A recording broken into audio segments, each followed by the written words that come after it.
Hello मेरे बच्चों, क्या हाल चाल है। बढ़िया होंगे और सभी लोग बहुत अच्छे होंगे। चलिए बच्चों, आज एक और मज़ेदार वीडियो में आप सभी का हम स्वागत करते हैं।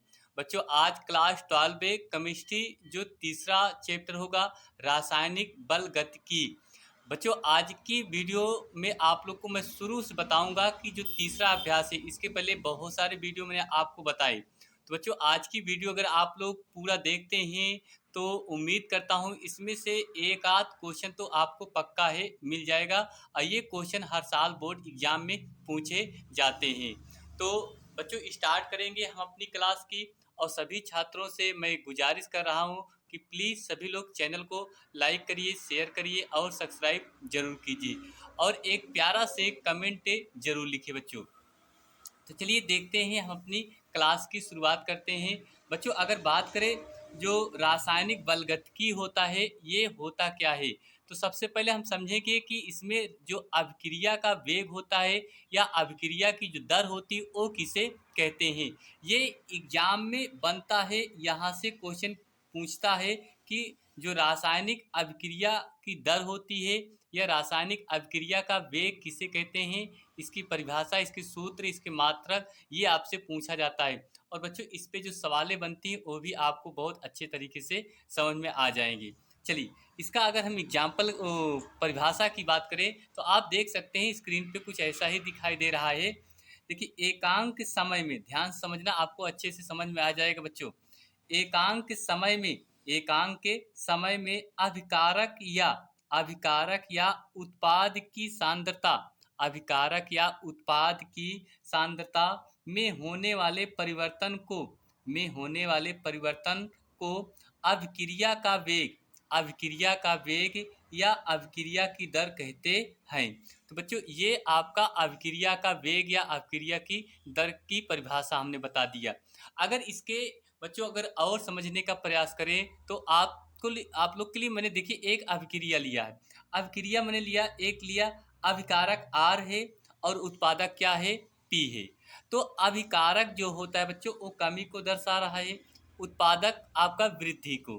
ठीक है। तो अगर यहाँ से देखिए इसके सूत्र की बच्चों, अगर यहाँ सूत्र अगर बात करें तो जो आपका अभिक्रिया का जो वेग होता है, तो अभिक्रिया का वेग बराबर अभिकारक या उत्पाद की सांद्रता में परिवर्तन बटे बच्चों क्या होता है आपका, ये समय होता है। या बच्चों, इसी को और एक भाषा में समझने का अगर प्रयास करें तो इसको आप अपन ऐसे भी समझ सकते हैं। कैसे, देखिए जरा। अभिक्रिया का वेग बराबर आर की सांद्रता में वृद्धि, आर की सांद्रता में क्या चीज, कमी। आर की सांद्रता में यहाँ देखिए आपका क्या था, कमी है। तो आर की सांद्रता में कमी बटे कमी में लगा समय। तो बच्चों, अगर इसी को हम आ, और एक तरीके से देखें तो इसको हम कैसे लिख सकते हैं। तो जो अभिक्रिया का वेग होता है बच्चों वो किससे लिखा जाता है, आर से लिखा जाता है। किससे लिखा जाता है बच्चों, आर से लिखा जाता है। तो आर बराबर होगा डी, ठीक है, आर। जो सांद्रता होता है तो इसको हम बड़े कोष्टक में लिखते हैं। ठीक है, बटे आपका हो जाएगा बच्चों क्या, आपका डी टी हो जाएगा। क्या हो जाएगा, डी टी।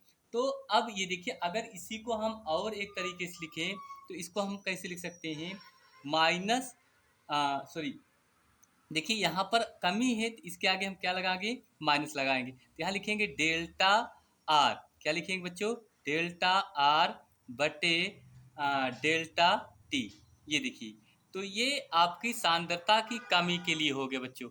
अगर आगे हम बात करें यहाँ से तो अभिक्रिया का वेग, ठीक है बच्चों, और थोड़ा सा हम देखते हैं। तो यहाँ से देखेंगे, लिखेंगे अभिक्रिया का वेग।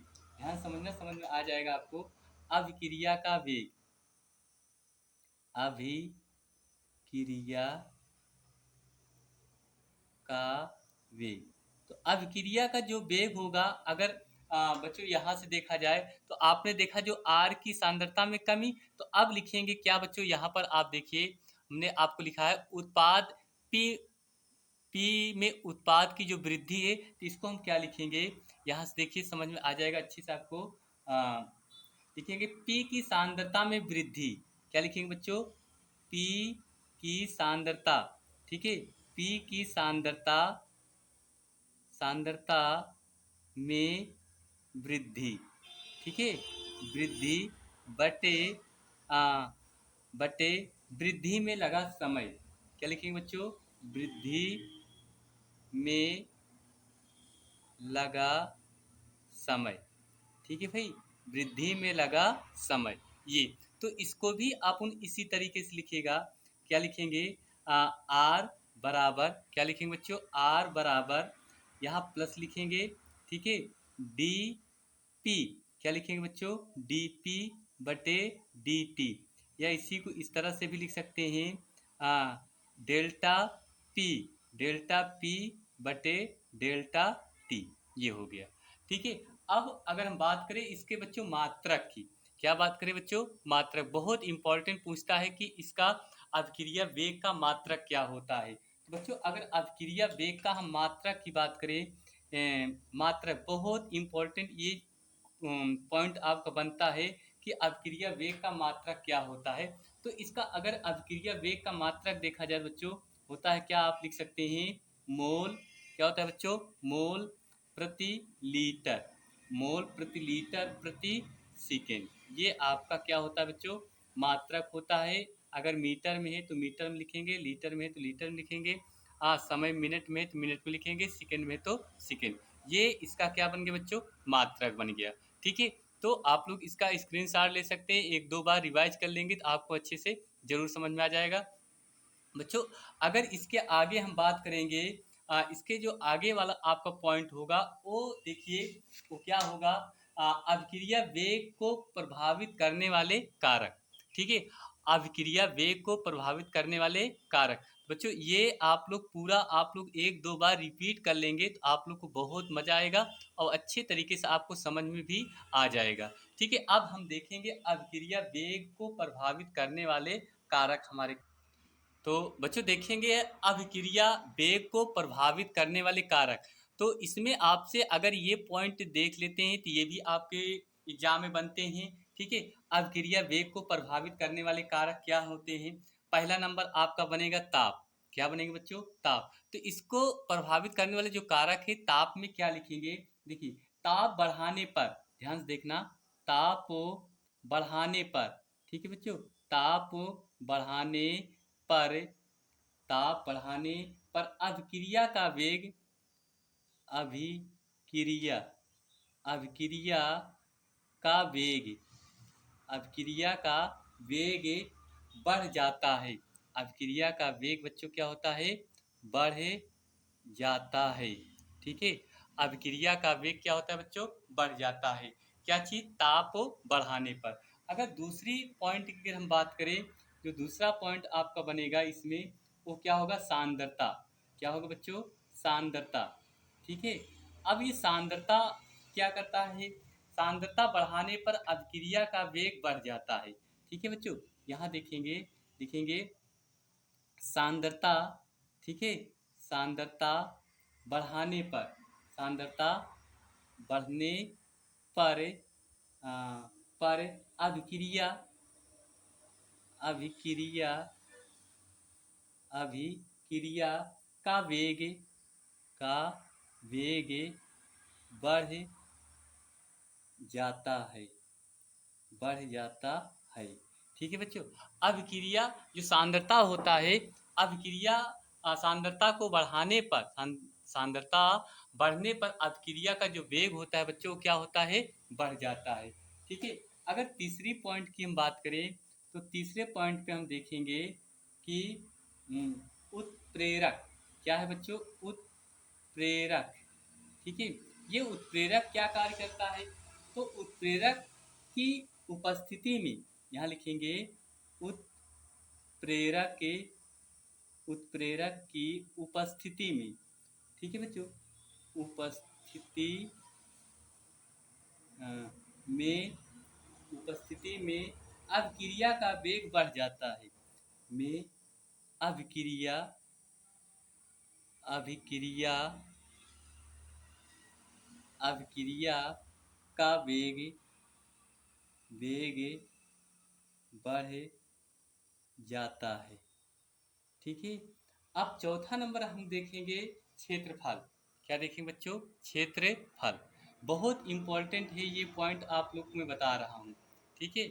तो क्षेत्रफल, तो क्षेत्रफल जो होता है बच्चों, अगर देखा जाए क्षेत्रफल, तो क्षेत्रफल में क्या होता है? क्षेत्रफल में वृद्धि करने पर, ठीक है बच्चों, यहाँ देखेंगे क्षेत्रफल में वृद्धि करने पर, करने पर अभिक्रिया का वेग, अभिक्रिया का वेग, अभिक्रिया का वेग बढ़ जाता है, बढ़ जाता है। ठीक है बच्चों, ये आप लोग के लिए बहुत ही इम्पोर्टेंट क्लास थी। मैंने आज आपको बताया कि अभिक्रिया का वेग या अभिक्रिया की दर। तो बच्चों, अगर इस वाले वीडियो को आप लोग 2-3 बार रिपीट कर लेते हैं और अच्छी तरीके से देख लेते हैं, तो आप लोग को पूरी तरीके से समझ में आ जाएगा। मैं आप लोग को जाते जाते एक बार और बता दे रहा हूँ। अभिक्रिया के वेग को प्रभावित करने वाले जो कारक हैं, नंबर 1 क्या है? ताप। ताप बढ़ाने पर या बढ़ने पर अभिक्रिया का वेग बढ़ जाता है। नंबर 2 क्या है? सांद्रता। सांद्रता बढ़ाने पर अभिक्रिया का वेग भी बढ़ जाता है। उत्प्रेरक। उत्प्रेरक की उपस्थिति में अभिक्रिया का वेग बढ़ जाता है। क्षेत्रफल में वृद्धि करने पर अभिक्रिया की या का वेग बढ़ जाता है। तो बच्चों, ये आप लोग के लिए आज बहुत ही इम्पोर्टेंट वीडियो है। आप लोग इसको 1-2 बार देखिए, नोट करिए सारे पॉइंट को, आप लोग को अच्छे से नंबर जरूर आएगा। तो चलिए बच्चों, बस आज के लिए इतना ही। मिलेंगे अगली वीडियो में। आप सभी लोग को मैं बहुत बहुत धन्यवाद देता हूँ, आप लोगों ने इतना हमें प्यार दिया। ठीक है, चलिए धन्यवाद, थैंक यू सभी छात्रों को।